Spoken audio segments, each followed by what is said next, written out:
It is about making places that work for people and creating character and sense of place and building on that for future generations.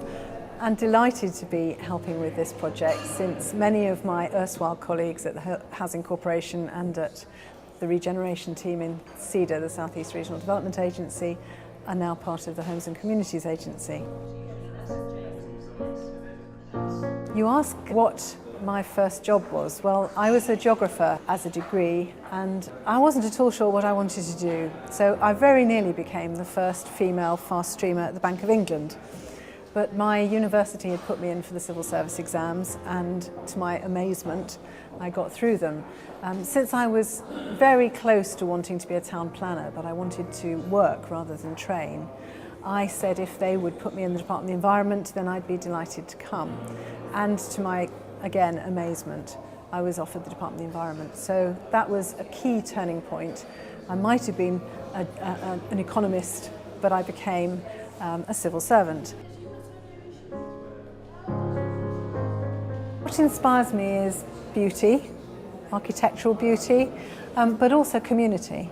And so I believe when I was at the Housing Corporation, we invented Housing Plus, which actually was about saying we're not just building bricks and mortar, we're building communities, we're building opportunities for people.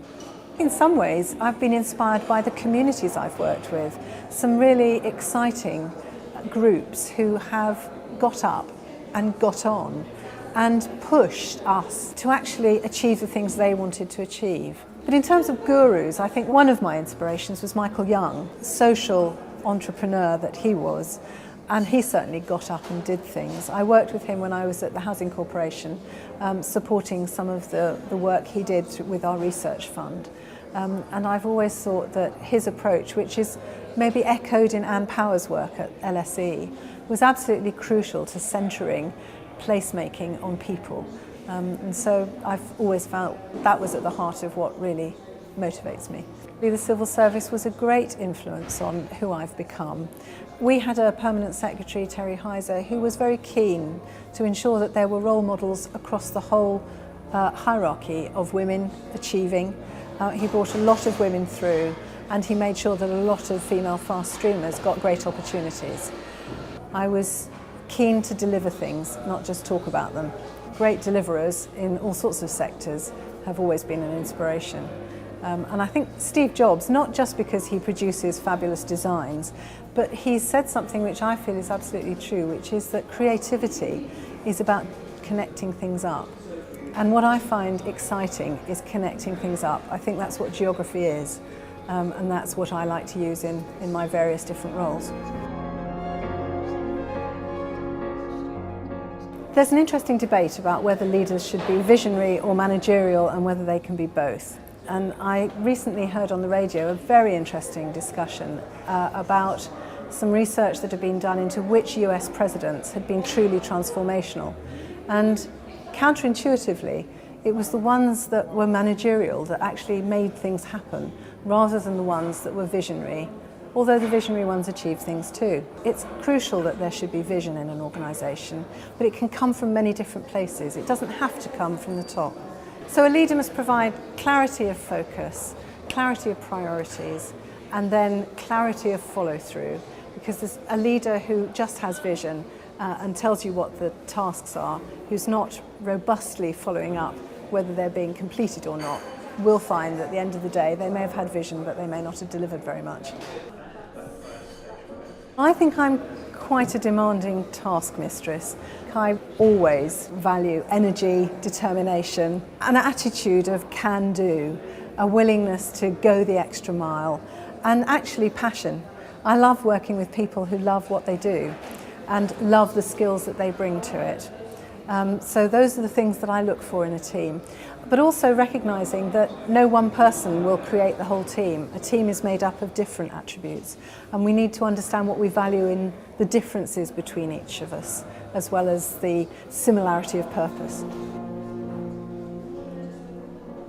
I have had non-executive roles for a very long time, since I was a relatively junior civil servant when I was a founder member of the Board of English Villages Housing Association.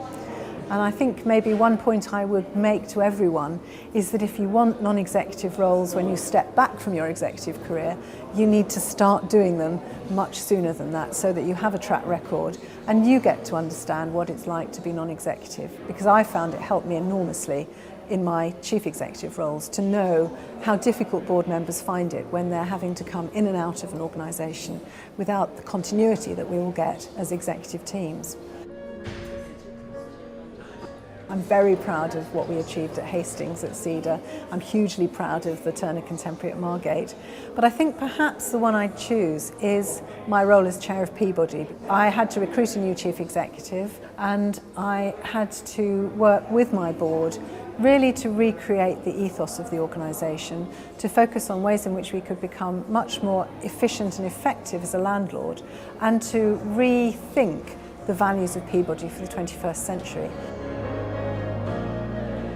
Well, I have a large step family with 6 step-grandchildren, and they're obviously very important to me, as is my husband. I could not have done any of the jobs I've done since I left the civil service if he hadn't been there, being the one to be lent on, and being very happy to let me be the one who worked 18-hour days and valuing what I did. So that's been crucial. How do I wind down? Well, actually there were times when I didn't.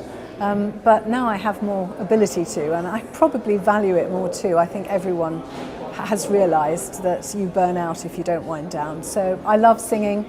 I'm much more disciplined now about getting to my choir practices than I was when I was a chief executive. I love playing with my grandchildren because I can walk away when it gets too much. And I'm waiting for the next in the line of Scandinavian thrillers, which I absolutely adore.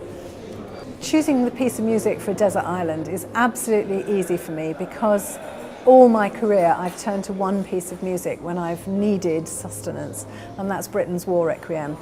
The poetry is wonderful and the sentiments are such that it doesn't matter what your worries or unhappinesses are. You just realise how much bigger the world is than you.